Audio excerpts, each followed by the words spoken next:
قدر دی درکړي الله و قدر دانی زما پتا آباد یا مزه خوږی مرجانی زما پتا آباد یا مزه خوږی. السلام علیکم ورحمت الله وبرکاته. چې خپل نوم یې اسلام الدین افغان ښودلی، له فرانسې نه یې پوښتنې کړي دي. وایي لومړنۍ پوښتنه مې دا ده چې آیا ولور اخیستل د اسلام په مقدس دین کې جایز دي که نه دي؟ او دویمه پوښتنه یې دا کړې ده چې استنجا کول فرض دي، سنت دي که واجب دي؟ او دریمه پوښتنه یې دا کړې ده په هغه جماعت کې چې لمونږ مونځ کوو، که د هغه جماعت امام خپله ږیره رخیلې وي، شرعا ده پسې اقتدا څنګه ده؟ اسلام الدین وروره، مهر د زوجیت د منفعت عوض دی چې شرعا دا د خاوند په ذمه باندې واجب دی، او دا حق د هغې منکوحې او د هغې خور دی چې د بضعې په مقابل کې هغې ته ورکول کیږي. او بل دا چې د هلک او د هغه ځوان مالی حالت ته به کتل کیږي. که چیرته د هلک او د ځوان د غربت معلومېدو سره سره زیات مهر مقرر کړی شي، نو دا بیا په هلک باندې د بې ځایه پیټې سره دا برابره ده، لکه جویه چې په هغه باندې ته بې ځایه پیټه ایښی. بیا هم د مهر د زیات نه زیاتې اندازې لپاره حد مقرر نه دی چې باید څونه وټاکل شي، لیکن سره له دې مهر باید دومره وي چې ادا کول یې د هغه ځوان په طاقت او په قدرت کې وي. اله السنن په 11 جلد کې په 9 صفحه کې په کتاب النکاح کې د یو حدیث د نبی کریم صلی الله علیه وسلم په روایت د ام المؤمنین عایشې صدیقې رضی الله تعالی عنها سره رانقل کړی، چې په اصل کې دا حدیث د امام احمد رحمه الله په مسند کې موجود دی. ام المؤمنین عایشې صدیقه رضی الله تعالی عنها فرمای چې ان رسول الله صلی الله علیه وسلم قال ان اعظم النکاح برکة ایسره مؤونة. با برکته نکاح یعنی هغه نکاح چې په هغې کې ډیر برکت وي، هغه نکاح ده چې په هغې کې مشقت او تکلیف کم وي. نو که تا دومره مهر یا دومره ولور وټاکه چې هغه ځوان توان درلوده چې هغه مهر او هغه ولور هغې خور ته ورکړي، نو دا ډیره با برکته نکاح ده. او په دې باندې هم باید پوه شو چې دا مهر د هغې خور حق دی، نه یې دا د پلار حق دی، نه یې د ورور حق دی، نه یې د تره حق دی، نه یې د ماما حق دی.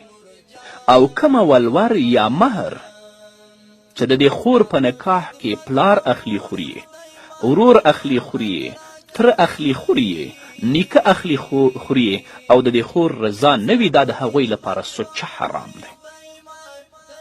خو چې دا مهر یا دا ولور دې خور ته ورکړه شو، بیا خپله د دې خور خوښه ده چې هغه ځان لپاره ساتي او که چاته یې هبه کوي او بخشش کوي، اما چې د دې رضا نه وي او د دې د رضایت نه خلاف هغه خوړل کیږي، نو دا د دې خور په حق کې ظلم دی. باید چې د دې ظلم نه که پلرونه دي او که ورونه دي په جدي توګه باندې اجتناب وکړي. او د دویمې پوښتنې په ځواب کې دې باید ووایمه که چیرته نجاست د درهم له اندازې څخه تجاوز کړی وي، نو په دې صورت کې باید پوه شو چې استنجا واجب او فرض ده. یعنی سره له دې چې ده په لوټو باندې استنجا هم کړې ده، خو نجاست د درهم له اندازې څخه تجاوز کړی، نو د دې نه وروسته بیا په اوبو وینځلو باندې، یعنی په اوبو باندې استنجا هم ضروري ده. البته که چیرته د درهم له اندازې څخه نجاست کم وي او یا بلکل نه وي، نو بیا د لوټو استنجا کافي ده چې هغه مسنونه ده، لیکن په دې صورت کې هم په اوبو سره استنجا بهتره او افضله ده. کبیری په 9 صفحه کې په آداب الوضو کې لیکي، یعنی امام حلبي هلته لیکي: اما ان ضادت النجاسة المتجاوز عن المخرج على قدر درهم فغسله اي نجس او المخرج فرض اجماعا. او ابن عابدین الشامی رحمه الله په رد المحتار کې په اول جلد کې په 338 صفحه کې فصل في الاستنجاء کې لیکلي: ثم اعلم ان الجمع بين الماء والحجر افضل ويليه في الفضل الاقتصار على الماء ويليه الاقتصار على الحجر وتحصل السنة بالكل.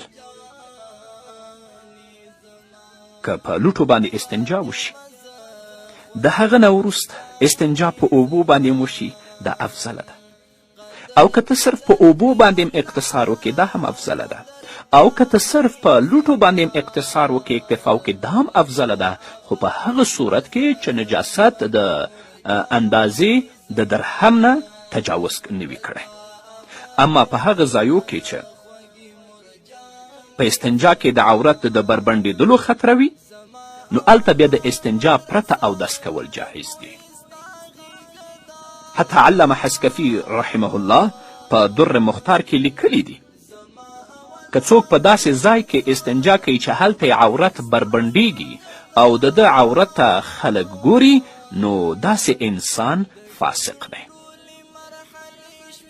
هغه لیکي: بلا کشف عورت عند احد ما معه فیترکه. نو په دې صورت کې که یو سړی چې هغه خلک ویني بیا هم هغه استنجا کوي نو په دې صورت کې به دا سړی فاسق شمیرل کیږي. نو په عام ډول باندې که موږ وګورو استنجا چې ده سنت ده، اما کله چې نجاست د اندازې د درهم نه یا د مخرج نه تجاوز کړی وي هلته بیا واجب ده. اما په هغه صورت کې چې ستا عورت بربنډیږي او خلک دې ویني هلته باید بیا استنجا ونه کړی شي. نو که څوک استنجا کوي هغه به د یو حرام کار مرتکب شوي وي.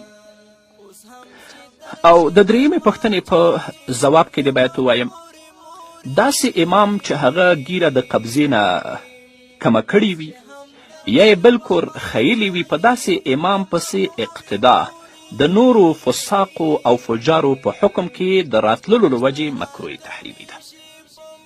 نو فقهاو لیکلي دي هغه امام چې هغه ګیره په اندازې د قبضې نه لري یا د قبضې نه یې ګیره یا یې بلکل ګیره رخیلې ده نو دې پسې اقتدا مکروه تحریمي ده. علامه ابن عابدین الشامی رحمه الله په رد المحتار کې په اول جلد کې په 560 صفحه کې په باب الامامت کې لیکلي دي: واما الفاسق فقد عللوا كراهة تقديمه بأنه لا يهتم لأمر دينه وبأن في تقديمه للإمامة تعظيمه وقد وجب عليهم إهانته شرعا.